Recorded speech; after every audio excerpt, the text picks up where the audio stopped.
I'm Dave Blei at CCM, talk about scaling and generalizing approximate Bayesian inference. And right, so what this talk is about, basically, Bob did a beautiful job of telling us about Bayesian statistics, and you'll see that this talk connects a lot to the whole methodology that Bob was describing for us. And a few times Bob mentioned turning the crank, turning the crank, turning the crank. And so, you know, what this talk is about, how to build the crank that you might be able to turn with if you have large scale data. Okay, so, but I do also have a few slides of motivation as well, might as well talk about them. So in a lot of settings, especially here at the Flatiron Institute, we have complicated data that we want to make sense of. It's complicated data from neuroscience, from genomics, from astrophysics, and how do we do that? So I work in the same field as Bob in Bayesian statistics and probabilistic machine learning. And the idea in that field is to build statistical methods that connect our domain knowledge, the assumptions that we want to make about our world, to the data that we're trying to analyze. And I'll stop mentioning Bob's talk over and over again, except that it basically is the same as my talk. What's nice about this is that it provides a computational methodology that Bob demonstrated for analyzing data under those assumptions. And our goal in Bayesian statistics / probabilistic machine learning is to build up that methodology so that it's expressive, so that we can build complicated models of the data that reflect what the domain assumptions that we want to encode in our method, scalable so that we can analyze massive data. We'll mention astrophysics at some point, and where they have massive data sets, and easy to develop, where we have tools like Stan that let us simply write down a model in a programmatic form and then immediately start using it. Right? These are the kind of mission statements of probabilistic machine learning. And so some of the work that we've done in my group, just to show you some pictures of the kinds of data analysis we do with large-scale Bayesian models, detecting overlapping communities in networks, looking at topics, groups of words that are associated together, learning topics automatically from large collections of documents, doing population genetics analysis of large collections of genomic data. This is the Pritchard-Stevens-Donnelly model, if you're familiar with it, if you're a computational biologist. Looking at neuroscience analysis of fMRI data, large-scale fMRI data.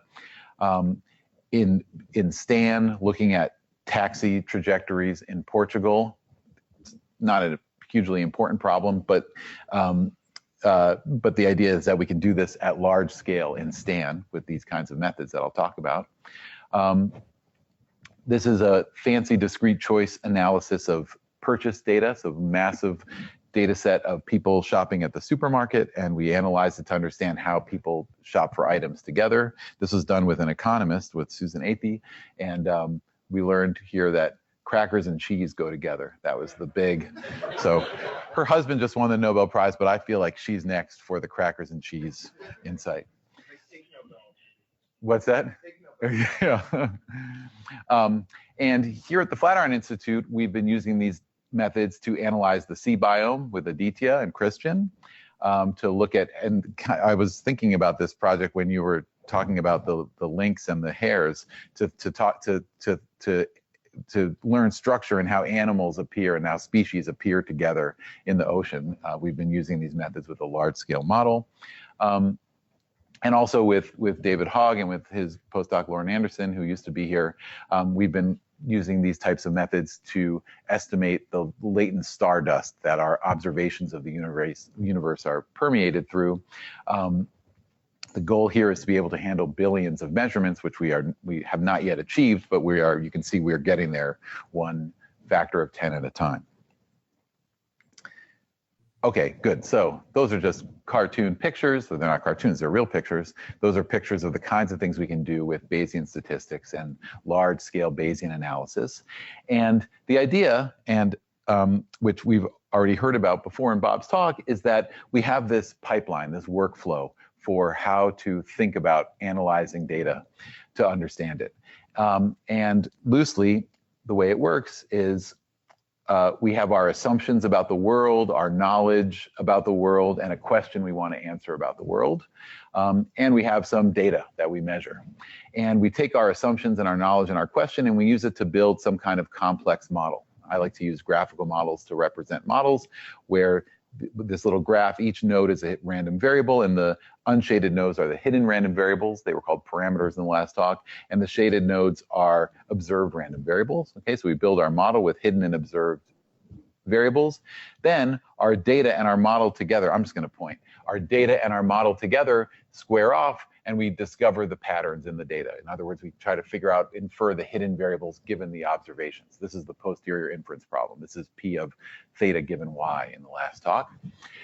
Here we're learning this genomic structure. And then finally, we take those patterns and we use them to form predictions or to interpret what it is that we're seeing in our data. Okay, so this is call this the probabilistic pipeline. It's the Bayesian workflow. And I like this picture because it separates into clean modules these different practices, right? On Monday, you get together with your assumptions and your knowledge and the question that you care about and the domain experts, and you figure out what is the model of the world that I want to use. Right? What is the model of the data that I want to be analyzing my data with? All right, and that's going to lead naturally, thanks to the Bayesian methodology, to a posterior distribution, a conditional distribution of what's unobserved given what's observed. On Tuesday, you figure out how to do that, right? You take your big data set and the model that you made on Monday, and you figure out how to estimate that problem. That's an algorithmic problem. And then on Wednesday, you call back your domain experts and figure out what it is you learned from the model you posited and the inference algorithm that you ran. Okay, so this makes it easy to collaborate with domain experts on statistics and machine learning problems. Now, you can see that posterior inference here is the key algorithmic problem. It answers the question, what does the model that we made up say about the data? And like Bob said earlier, in the history of Bayesian statistics, we looked at simple models like beta Bernoulli's, where we could calculate that posterior easily. But now we want to encode our knowledge into these complicated models that don't allow us to calculate the posterior so easily. How can we do that? And so today what I want to talk about are scalable and general ways to approximate those posterior distributions that we might care about. Okay. I keep promising to not do it anymore, but as Bob also alluded to, this process happens in a cycle, right? And where we build a model, we do posterior inference to learn patterns from the data based on our model. We use them to form predictions and interpret, but also we check the model. We criticize the model to understand how it succeeds and how it falls short. And we use that assessment to then go back and revise the model, right? And so the prior predictive checks, the inference checks, the posterior predictive checks, these are all part of this very interesting field of model criticism. Okay. This is the FWAM conference. It's fun to say. And please interrupt me with questions like Bob asked, and it's okay for me if we don't get through all these slides. I've omitted a lot of details to try to give you a sense of the field of variational inference, which is what we're going to talk about today, but I still have too many slides. I'm going to run out of time. And if you want, I'm always happy to meet you on the roof and talk about variational inference. Okay, so let's talk about the setup for how we're going to do scalable and general approximate inference. A probabilistic model is a joint distribution of hidden variables z and observed variables x. Okay, so z was called theta in the last talk, but we have a joint distribution p of z and x. This is the model. And inference about the unknowns happens through the posterior, the conditional distribution of the hidden variables given the observations. Right, and here's the posterior distribution. The conditional distribution of the hidden variables given the observations is proportional to the joint and is the joint divided by the evidence, P of X, the marginal distribution of the observations. I want to point out there's no need to be Bayesian to calculate a posterior. You don't need to have drunk the orthodox Bayesian Kool-Aid to make use of something like STAN, for example, to write down a model conveniently with hidden and observed variables and to calculate a posterior to estimate or to learn something about your data. And in fact, you probably aren't going to be an orthodox Bayesian because you're going to evaluate your model in some kind of frequentist way. So we want to do posterior inference, but for most interesting models, for most of these complex models we care about, this posterior is not tractable. Again, it's because of the denominator in the posterior, and so we often appeal to approximate posterior inference like Hamiltonian Monte Carlo or variational inference. Okay, so today's talk, we're going to talk about variational inference. This is an alternative to Hamiltonian Monte Carlo to solve the same problem. And the idea behind variational inference is that we're going to solve the inference problem with optimization. Okay, so this picture here really took me too long to think about this picture, but it tells the whole story of variational inference. If there's one thing to learn from this talk, you will get this picture out of it. So here's the deal. Remember, I have a joint distribution, P of Z and X, right? Some model, say, of overlapping communities, like in the community detection problem. And what I'm interested in is the posterior distribution, P of Z given X, right? All those pictures were pictures of posterior distribution, some hidden structure I learned from observed data. Okay, and so here in the slide, this space is the space of distributions of Z, distributions of the hidden variables. And here's the exact posterior that we care about, P of Z given X. The idea behind variational inference, we can't calculate P of Z given X, is to set up an approximating family called Q of Z, that has its own parameters nu. And it's in this ellipse. This is the set of possible realizations of Q. These are each of different value of nu. And what we do is we start with some setting of those parameters, and we optimize to find the setting of nu that is closest in some sense to the posterior distribution. And then we simply use Q of Z with parameter nu star as a substitute or proxy for the exact posterior that we care about. And in particular, the distance that we are gonna, it's not a real distance, but the measure of closeness that we're gonna use is the KL divergence between Q and P. KL divergence is an information theoretic measure of how similar two distributions are.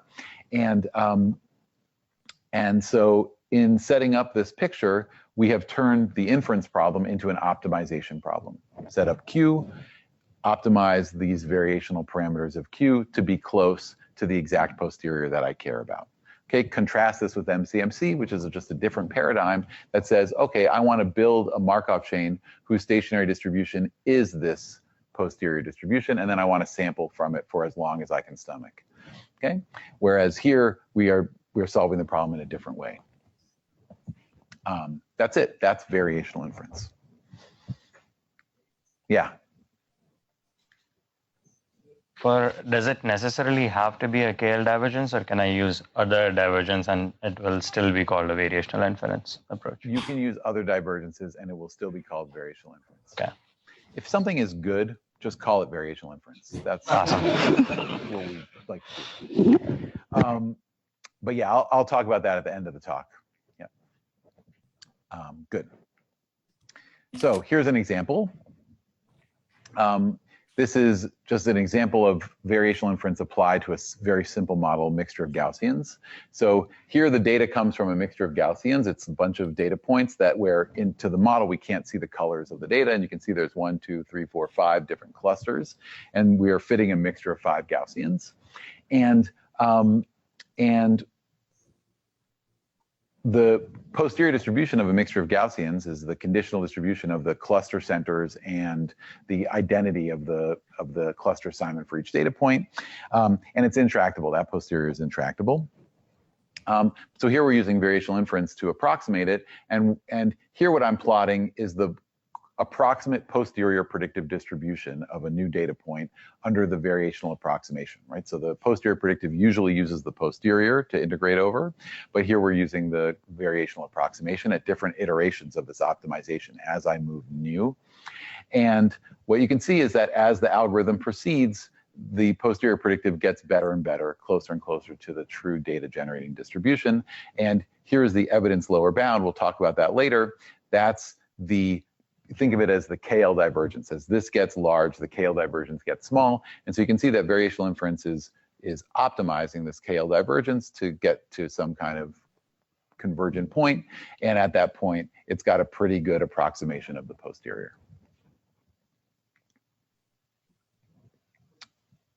Yeah. So you know the number of Gaussians there. That's in fixed. this case, we know the number of Gaussians. That's a separate talk about model selection. And the number of parameters, well, is that 4 per Gaussian, and there's 5 of them, so it's 20 parameters? It's very simple. There's like, yeah, there's probably this just, no, then this is doing covariances too. Yeah, that's right. There's the masses as well. Yes. Right? Okay.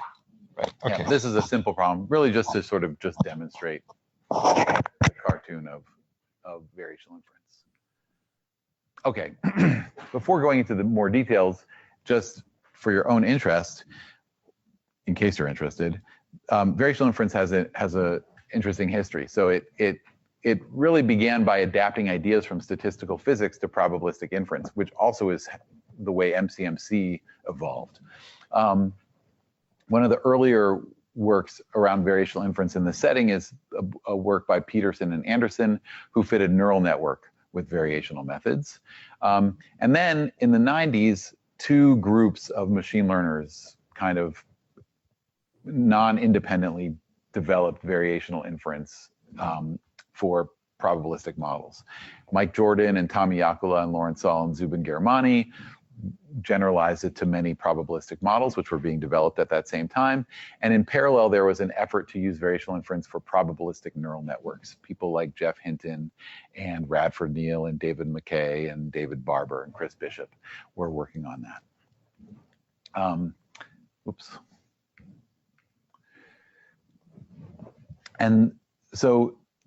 And today, variational inference is an active field of research inside probabilistic machine learning.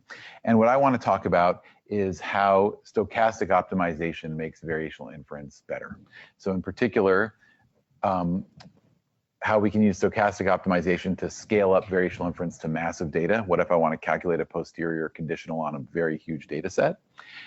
And stochastic optimization helps us define something called black box variational inference, which generalizes the idea to a wide class of models. So what if I have a model that's really hard to work with, so hard that I can't even use classical variational inference? How do I approximate the posterior? And one way to do it is with stochastic optimization and this idea called black box variational inference. Okay, I should mention that the work I'm going to present is joint work with Matt Hoffman, Rajesh Ranganath, and Alp Kuchu-Kelbier, who are all part of my group at some point, and they're all now at other places. But they're all in New York. They're all in New York, yes. People come to my group and fall in love with New York and then want to stay at all costs. Okay, good. So let's start with stochastic variational inference. This is a method for scaling up variational inference to very large data sets. And it's hard to talk about inference in a vacuum. So as a motivating example or as a running example, we'll talk about topic modeling. Topic modeling is about how to use posterior inference to discover the hidden thematic structure in a large collection of documents. This is in the field of NLP, for example, where you might have observed millions of articles, and you're interested in understanding what are these articles about, building some kind of online navigator of them, for example, or just having a sense of how they are grouped. And so, first let's build the model up, and then I'll discuss how to do inference in this model. So this is like the Monday, taking our domain knowledge and assumptions and building a model. So the idea behind topic modeling is that documents exhibit multiple topics. So here's an article from Science, and it's about determining the number of genes that an organism needs to survive in an evolutionary sense over thousands of years. And I've highlighted different words with different colors. Words like survive, organisms, life are highlighted in pink. Words like genes, I can't see that word, genomes, sequenced are highlighted in yellow, and words like computer, analysis, predictions are highlighted in blue. And so the idea behind this model is to capture probabilistically the intuition that this article blends evolutionary biology, genomics, and data analysis, and in particular, that there's some set of topics that live in my collection of documents, and each document mixes some of them. Okay. And so what we're going to do is we're going to embed that into a probabilistic model that involves hidden and observed variables, right? And so, you know, all the models that we've talked about this morning, the models in Bob's talk and the models here, can all be described in terms of a generative process. That's actually like if you, even though you don't really run the STAN program in a way where you generate data, it's as though you ran the STAN program that describes the model. And we can describe this model called latent Dirichlet allocation as a generative process, and it looks like this. So every topic, let's define as a distribution over words, over terms in a vocabulary. Okay, so here are the topics. One is about genetics, gene, DNA, genetic. One is about evolutionary biology. It has words like life, evolve, organism with high probability, and so on. Here's a neuroscience topic. Here's a data analysis topic. And so the first thing the model does is generate those topics. Then for each article, it chooses a distribution over those topics. So here it's choosing the pink, yellow, and blue topic with different probabilities. And then for each word, chooses a colored button from this distribution. Here's the pink button, and chooses the word from the corresponding distribution over words. Okay, and so I just described for you a way to write papers, right? First, select topics, then for each paper you want to write, choose a distribution over those topics, choose a topic from that distribution, and then draw a word independently from that topic. Okay, so that's how we wrote this paper. Then you turn the page of science, you choose a new distribution over topics. Notice that the topics themselves stay the same, and write that paper. Okay, so that's a generative model. That's an example of a generative model. And of course, we don't get to observe a lot of that stuff, right? So all we observe are the documents. Everything else is a hidden random variable. This is the difference between the unshaded and the shaded nodes in my graphical model. And so we want to calculate the posterior. Under these assumptions that articles are written in this way, conditional on my big collection of documents, what are the topic proportions that describe each document, and what are the topics themselves that describe the articles? Okay, so I've taken that second step now, or I've at least posited the problem. The first step was to write down the generative process of hidden and observed variables. The second step is to ask the question, what is the conditional distribution of the hidden variables given the observed variables? And this is the problem that we want to solve. Notice we might be in a situation where we have millions of documents and billions of latent variables. Okay, so as a graphical model, here is that generative process where in this, like I mentioned, unshaded nodes are hidden variables, shaded nodes are observed variables, and these squares are called plates. They denote replication, right? So that generative process I described for you can be read off from this model. First, choose K topics. These are the distributions over words. Then for each document, choose a distribution over topics theta. Then for each word in each document, choose a colored button from that distribution and choose the word from the corresponding topic. And you can see how the dependencies are denoted by the arrows. Just to make sure it's totally clear, nothing is observed. We don't know the topics in advance. The idea is to try to discover them by casting the problem as this probabilistic model. Okay, so what's the posterior? The posterior is the conditional distribution of the topics, the topic proportions for all the articles, and the topic assignments for each word, given the articles. And as promised, we can't calculate this posterior, right? So we can calculate for any configuration the numerator, but the denominator is intractable. And so we're going to use variational inference to approximate it. Okay, so what happens when we do that? Well, I can take a collection of science articles from the journal Science, and I can ask for 100 topics, and I can calculate that posterior. And here's this article that I showed you, and this is the posterior expectation of theta. This is the estimate of the topic proportions of the 100 topics that we uncovered with this model that represent this article. And you can see that even though there are 100 topics, only a handful of them are somehow activated. And remember, each topic is itself a hidden variable that is represented by a distribution over terms in the vocabulary. And if I look at the topics that are associated with the most frequently occurring ones in this article, I see that they have words with high probability that represent things like genomics, evolutionary biology, diseases and survival, and data analysis. Okay, so just given a big stack of unorganized documents, we can somehow learn this kind of thematic structure by using posterior inference in a complex Bayesian model. That's the idea. Okay, and with the scalable inference methods, we can do this at large scale, right? So with the method I just showed you, the results from, we cannot handle a corpus of this size, but we can learn the topics here from almost 2 million articles from the New York Times, for example. Yeah, questions? So, sorry, the assignments, so you do learn, for each document, you learn a PDF, which is this, the histogram, the bar graph you just plotted. Okay, so that's the equivalent of the cluster assignments that in the clustering problem, right? For each data point, you had an assignment for which of the 5 categories it came from. Mm-hmm. That's the equivalent. Yeah, so in this model, it's called a mixed membership model. It's kind of like a one level more complicated than a mixture model. Think of beta as the mixture components, the topics. And now each document itself comes from a little mixture model where theta are the mixture proportions, how much I express each of those mixture components. And for each word itself has a cluster identity Z.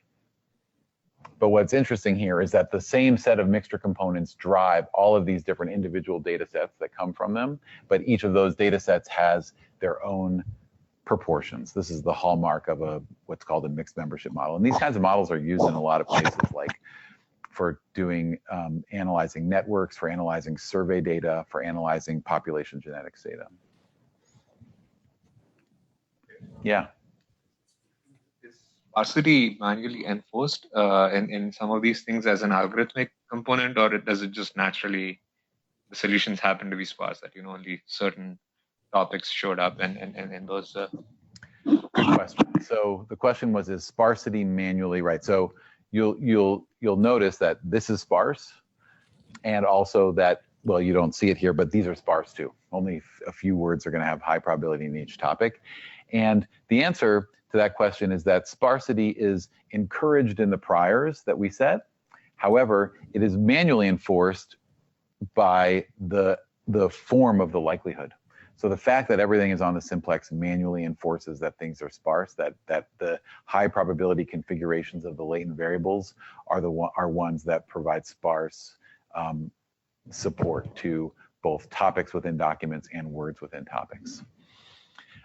But if just to comment there, like I think in Bayesian inference, it's never literally going to be sparse. Like you're not actually going to get zeros out of these things, at least if you fit the full model. You might with variational inference, though. So I'm curious as to whether your model really will get zeros there. You won't get zeros. These are just very small. Okay. Yeah. But at a higher level, I want to make the point that like all the properties of the model and the posterior that you care about, we want to build that into the thinking about the model.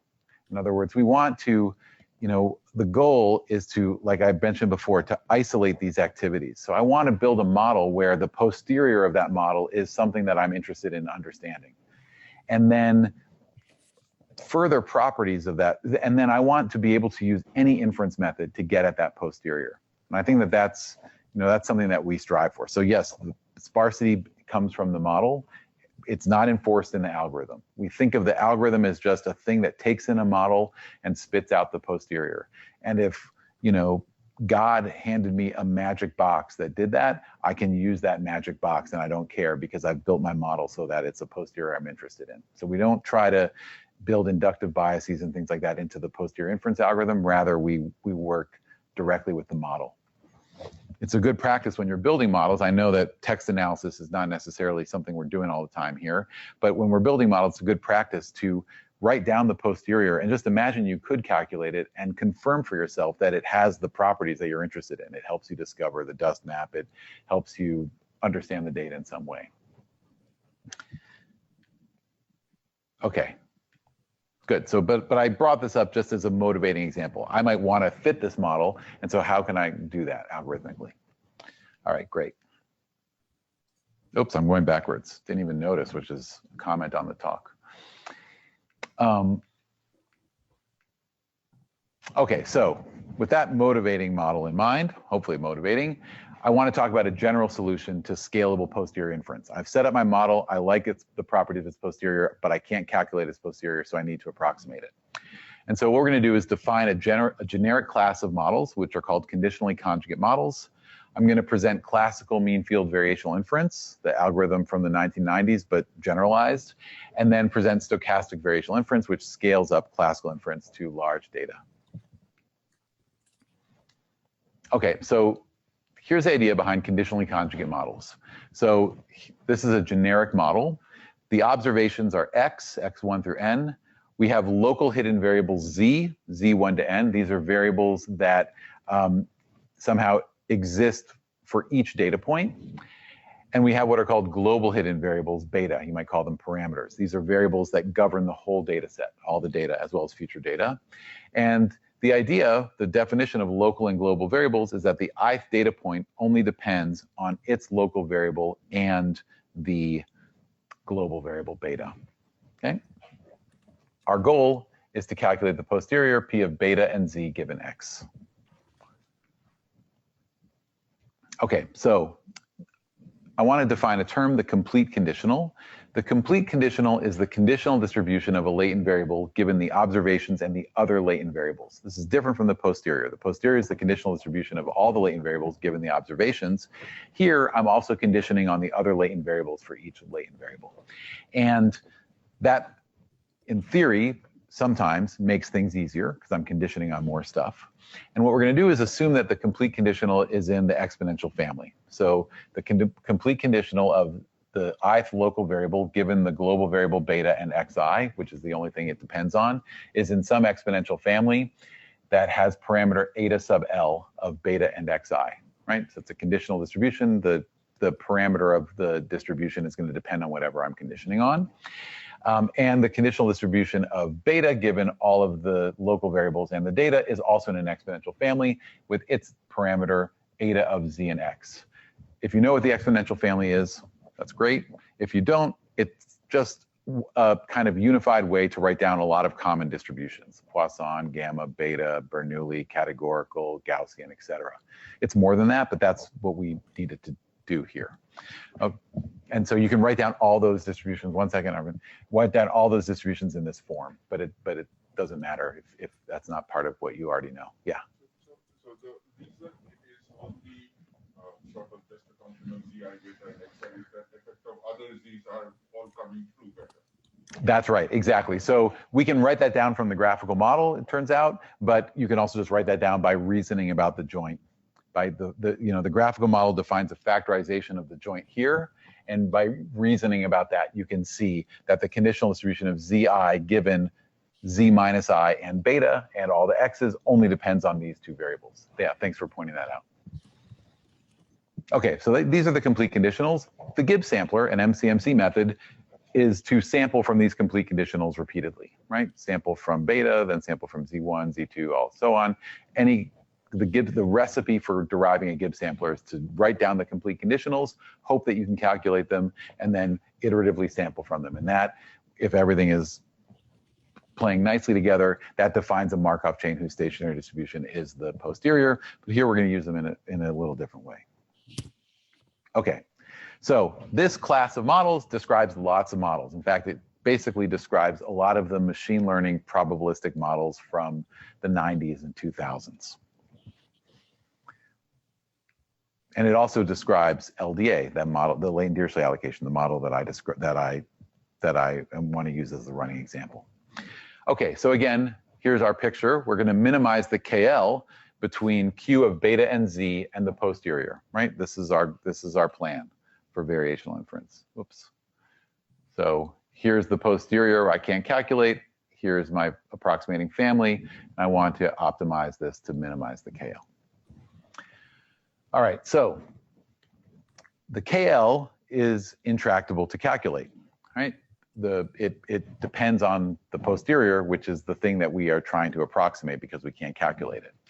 And so what variational inference does instead is optimize something called the evidence lower bound, or the ELBO, right? The evidence lower bound is this objective function here. So it's a function of the variational parameters, and it's got two terms. The first term is the expectation under Q of the log joint. This is the log probability of the hidden variables and the data given the hidden variables, minus the expectation of log Q. So you might recognize this as the entropy, and this is the expected complete log likelihood. All right, so these two terms somehow trade off each other. The first term, if you imagine just optimizing Q with respect to this first term, it's going to place all of its mass on the map estimate, right? The map estimate is the estimate of the hidden variables that maximize the posterior. And if you optimize just this term with respect to Q, it can't do any better than to put all of its mass on whatever configuration of those latent variables maximizes the posterior. The second term somehow regularizes that and says, you know, I don't just want to do that, I also want there to be some spread in my approximation. Okay, so the second term encourages Q to be diffuse. Okay. But of course, these are just qualitative descriptions of this objective function. The point of the objective function is that when I maximize the ELBO, I minimize that KL divergence. So maximizing this function solves, see if I can go backwards, I did, solves this problem. If I can calculate nu star that maximizes the ELBO, I have calculated the nu star that minimizes this KL divergence. It's quite easy to see. Caveat, of course, this is all kind of in fantasy world. The ELBO is not a convex function. So solving that optimization is not necessarily easy, but if we could, we will have minimized the KL divergence. I'm running out of time, but you know, so I broke my elbow, and you know, my students gave me a card yesterday with my elbow that I'm not optimizing my elbow well. Here was my elbow before, but then when I broke it, because it's a non-convex function, I took a big step down. All right, that's the only elbow joke we'll make. So that's our plan. We're going to optimize the elbow, the evidence lower bound, but we still haven't defined, we can't do it yet because we haven't defined this family Q, okay? And one family Q that many practitioners use in variational inference is the mean field family. What does that mean? That means that every latent variable, so remember Q is a family of distributions over the latent variables. That means that every latent variable is got its own variational parameter and is assumed to be independent. Important. It's not that we're modeling them as independent. It's that we are defining a family where each of them is independent and governed by their own parameter. So every of the 100 topics has its own parameter. Every topic proportions vector for every document has its own parameter. Every word in every document which is assigned a topic has its own parameter. This is far too many parameters. But that's the family we're going to define. And notice that that's flexible. It's flexible because one document can be about whatever, topic 2 and topic 9. Another topic can be about topic 1 and topic 8. And this family can accommodate that because each variable has its own parameter. All right, so this is called the mean field family. Good. Now, the variational parameters of this mean field family are, of course, the individual parameters that govern each of those latent variables. And each factor is now we are going to set it to be in the same family as the model's complete conditional. In fact, that's the optimal family for it to be in this setup, but let's just posit it so that we don't have to prove that.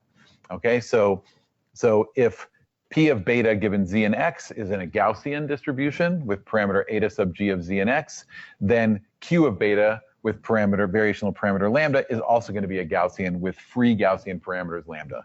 If P of Zi given Xi and beta is a categorical, then Q of Zi is going to be a categorical with its own parameters. Categorical, a discrete distribution over some number of categories. Okay, so that's now our variational family. And I don't know if it's useful, but I drew it as a graphical model here. One thing that drawing it as a graphical model shows you is how ridiculous the variational family is, right? There's no data there, and everything is just independent and governed by its own thing, right? It's a totally vacuous object. It is only through variational inference where I optimize these parameters using the elbow that it connects to the posterior distribution that I care about of the model. Okay? Any questions about this?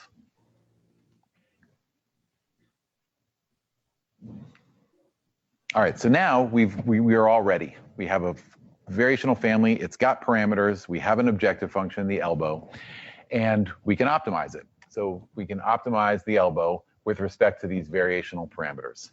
And it turns out that, normally I use both hands to explain this, one way to optimize the elbow is with coordinate ascent. What does that mean? I've got my big collection of variational parameters, lambda and phi. And what I do is I hold all of them fixed except for one, and I optimize that one. I optimize the variational factor for that variable.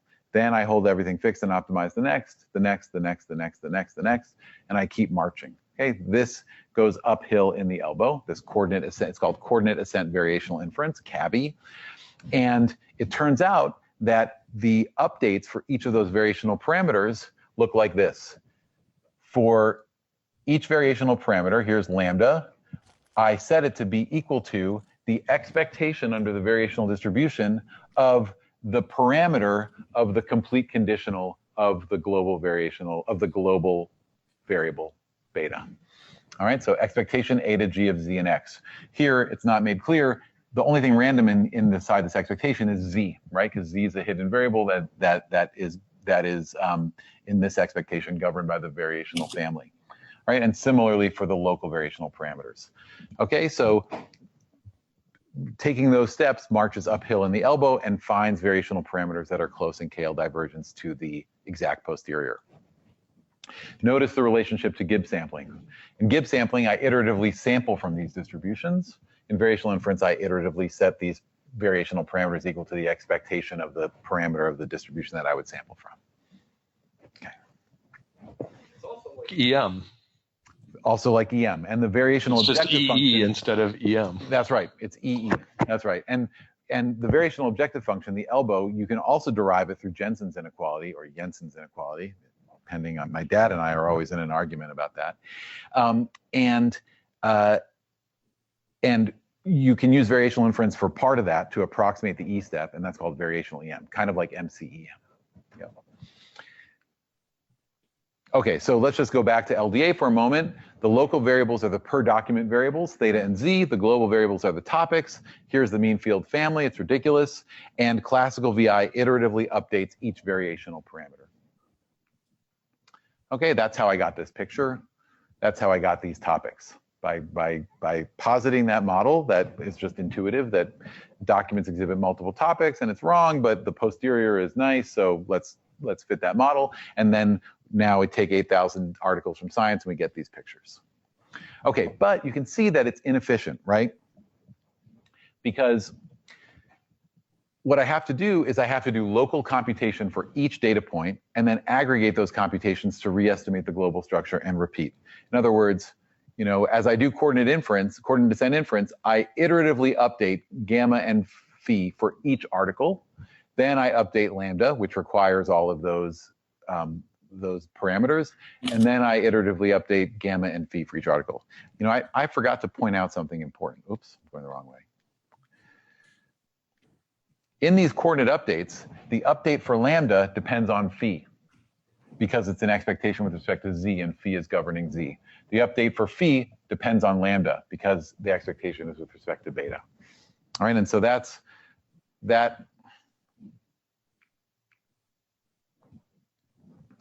what's driving this inefficiency. So if I have 8,000 articles, fine, but if I have 1 billion articles, then before I even start, everything starts off randomly. Before I even start, I have to analyze all billion articles under some random garbage topics before I can then update the topics to something more sensible. Okay, so this is very inefficient, can't handle massive data, and so we're going to solve this problem with stochastic variational inference. All right, so what's the idea behind stochastic variational inference? I'm solving the same problem, but I now have a very large data set. And I'm going to have the algorithm is going to have the following structure. Subsample some of the data, infer something about the local variables for the subsampled data, update my idea of the global variational parameters, and repeat. Okay, so grab. Well, saving on homeowners insurance with Geico's help was pretty fun too. I never should have made that deal with Geico.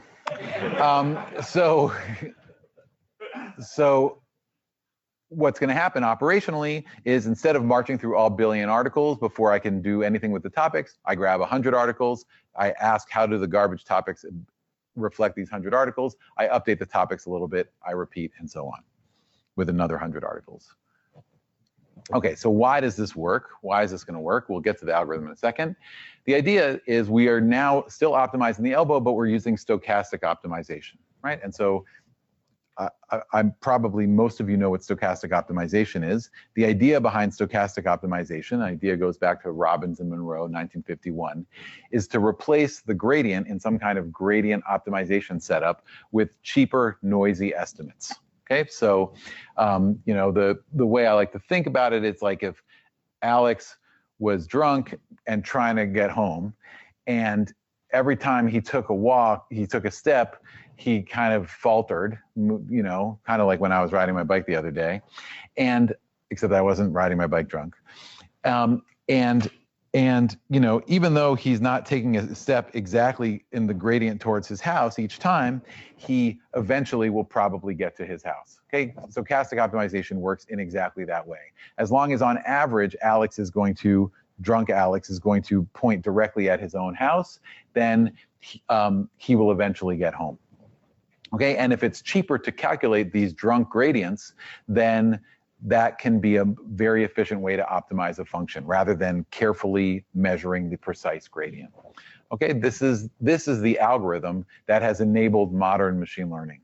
Okay, so you know, why is machine learning doing so many amazing things today? It's because of Robbins and Monroe, 1951, hands down. That is the algorithm that's allowing us to fit machine learning models at massive scale. Okay, so how does it work? Well, we're going to use noisy gradients to update our variational parameters. Nu t plus 1 equals nu t plus rho t, a step size, times a noisy gradient. Okay, so hat gradient L is a noisy realization of the true gradient. And when does Robbins-Monroe work? Well, it works when the expectation under this noise model of the gradient of hat L equals the true gradient. So this is the expensive true gradient I can't calculate. When the expectation of the noisy gradient equals the true gradient, then I can use stochastic optimization. And there are some requirements on the step size sequence as well, although modern incarnations of stochastic optimization, which I'm not an expert in, innovate on the step sizes and in many other ways. Okay, but in the original paper, the Robbins-Monroe conditions basically require that the step size decreases enough so that as you get close, you'll get to the optimum, but not decrease so much that you can't get to the optimum. Not decrease so fast that you can't get to the optimum. Okay. I'm running out of time, and this is only the first half of the talk. So, but let me still explain this slide. So, okay, so that's what we're going to use, stochastic optimization. So how are we going to form this noisy gradient? Well, a couple points.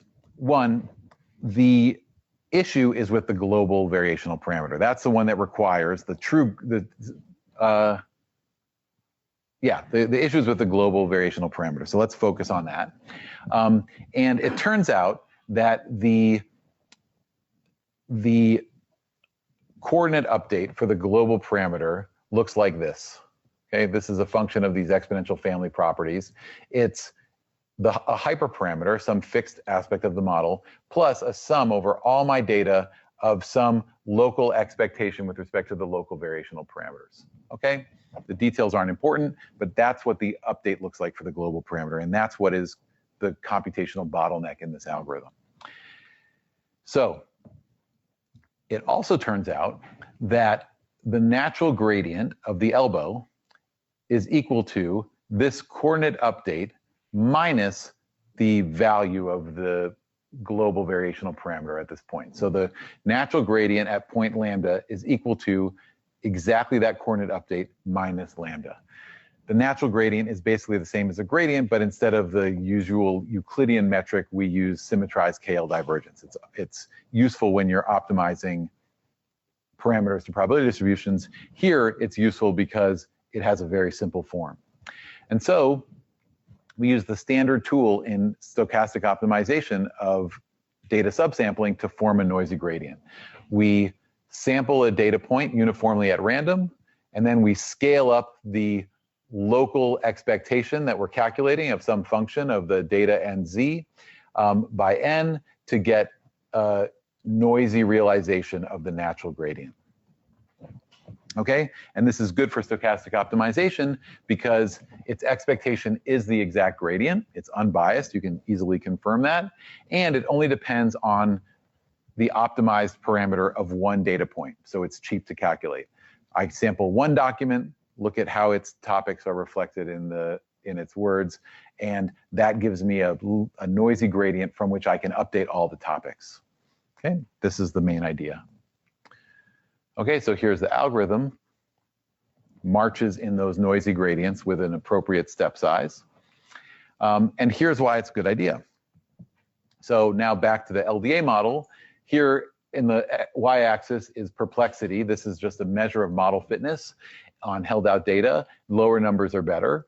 And you know, if I do classical variational inference, I have to look at all 100,000 articles. This is 100,000 documents before I even get any information about the model. Then I look at another 100,000. This is on the log scale before I get the next iteration and so on. But with stochastic variational inference, which is called online in this is very hard to use, which is called online in this picture, I just sample small batches of documents and I'm immediately improving my model so that when I've done basically as much computation as I did in one iteration of batch, I've already got a much better model than that first iteration of batch. Okay, and it continues to get better. But of course, the real reason that we want to do this is that here we couldn't hope to do batch inference, 1.8 million articles, right? So this, and we can fit this complicated mixed membership model of text to 1.8 million articles. And this is the algorithm, for example, that lets us fit these community detection models at very large scale and these population genetics models at very large scale. Right. Yep. You're using the word batch, which is confusing me because oh, sorry. Yeah. You're kind of doing batch size of 1 in your proposed SVI, right? But then you also have this word batch, which is what I think of how stochastic gradient descent works. So we should just ignore the word batch, and it's a batch size of 1 for you. Yeah, actually ignore it all. So the batch size is not 1 here either. So I presented it with batch size 1 for simplicity. The batch size is like 100 or 50 or whatever. Makes and sense. By batch, what I mean is the standard coordinate ascent algorithm, where I go through the entire collection and then update my topics. Then I go through the entire collection again and then update my topics. Yeah. Good. Okay. Oops, I'm going the wrong way. So, and notice that we just derive this algorithm in this generic class of models that then could be used to scale up all these different kinds of models that you might find. So in other words, punchline, if you have a model, if that model is amenable to the Gibbs sampler, then you can calculate the complete conditionals. probably you can do coordinate ascent variational inference. And then if you can do coordinate descent variational inference with all the same math that you did, you can scale up that model to massive data with stochastic variational inference. Okay. The second part of my talk is about black box variational inference. And I will give you only the punchline. Variational inference is complicated. Hey, this is the paper I wrote with Andrew Ng and Mike Jordan about latent Dirichlet allocation. And this is how we derived variational inference before we knew about coordinate descent variational inference and all that stuff. And it's kind of a mess. You're taking gradients of complicated things. There's many ways to make a mistake. And I made many mistakes. And there's a mistake in this appendix too. And the goal of black box variational inference is to relieve, the goal is the Stan goal. It's to relieve the applied statistician from having to do all that work. I want to be able to take any model and a big data set and reuse variational families, and without any additional mathematical effort, approximate the posterior P of beta and Z given X. That's the goal of black box variational inference.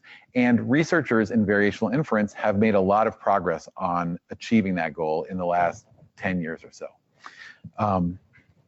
And so my promise stands. If you ever want to talk about it, I'm happy to go to the roof and talk about black box variational inference. The idea is, again, to use stochastic optimization, only now it's in a different way. Now it's to approximate the gradient itself with Monte Carlo. It turns out that if you allow yourself to approximate the gradient of the elbow with Monte Carlo, there's two ways of doing that, then that gives us generic ways to optimize the elbow. And I will skip all this, but that's what lets us do things like build variational inference into Stan, right? Which needs to be able to accommodate a very wide, flexible collection of models. Okay, so can I go for one more minute? Okay, all right, 1 minute. So probabilistic machine learning lets us connect domain knowledge to data, and our goal is to build this methodology to make it expressive, scalable, and easy to develop. Okay, I told you today about scalable, and I alluded to slides that I didn't show you about easy to develop. This picture helps us understand, this is to Chirag's question earlier, helps us understand the landscape of research on variational inference. So one question we might ask is, what classes of models can VI handle? We talked about conditionally conjugate models today. The black box inference can handle models where maybe I can calculate the log likelihood, but I cannot calculate the expectations, or I can't calculate the complete conditionals, or maybe I can calculate the log likelihood and I can differentiate the log likelihood, like in Hamiltonian and Monte Carlo, right? So there are VI methods that handle those model classes. But something that would be interesting here, especially to physicists, are the class of models where I can't even calculate the log likelihood cheaply, right? I can simulate from it, but I can't calculate it. And so these are the so-called likelihood-free methods. And this is another class of variational inference methods that are worth working on. How can I expand the variational family? The mean field family is flexible but limited. Everything is independent, and so it can't capture anything about posterior correlations between variables, and variational inference underestimates the variance in general. And so there's a lot of work to do on how to expand that variational family so that we can capture those correlations, which might be important. For example, Chirag and I are working on a project in cosmology where it's important that we understand the correlation structure in the posterior. To Chirag's question, what distance should we use and how good is it? So we used KL divergence between Q and P in this talk basically because it's computationally convenient, right? And it's sort of like intuitively okay. But you might ask about the inclusive KL, KLPQ, which might have properties that you prefer, or chi, or other alpha divergences, right? And so there's a flurry of work on thinking about how these different divergences affect my approximation of the posterior. Can we make the algorithm better? So one thing that's nice about VI is that, I know I asked for, I think I'm beyond a minute. one thing that's nice about VI is that it connects this general problem of posterior inference to optimization. And I'm not an expert in optimization, but there are entire fields and departments and journals devoted to optimization. And so taking innovations from optimization, and Robert's here now, so we can just go talk to him. This can help us now perform Bayesian inference better. There is not enough theory about VI, although there is some theory. And so, what is guaranteed about VI? In MCMC, we get this nice theoretical guarantee that if I were to wait forever, I would get a sample from the posterior. But what is the corresponding guarantee for VI, and what are the finite data properties of it? Okay, so I'll end there. Thanks very much. I know it took too long.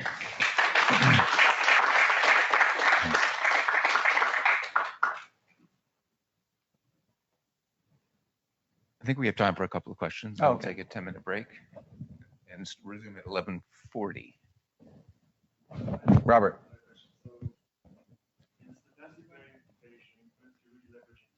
Can you use your seat mic, please? Does this work? Yeah. You could hear me? Okay. So in the stochastic variation of inference, you're really leveraging the structure to have the stochastic coordinate descent or ascent. And then in the black box, you're saying that you're just estimating the full gradient? Yeah. I didn't quite.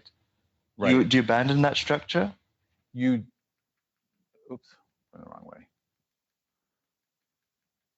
So an example of black box inference. Here's what we do in black box inference. So we yes and no is the answer. So you see what this equation is shaded? This is representing the gradient of the elbow as an expectation itself with respect to the variational distribution, where I have here the score function, and then I have here what I call the instantaneous elbow. It's the log joint minus log Q. Now, does it abandon the structure? Kind of, right? Because I'm just treating the log joint generically here.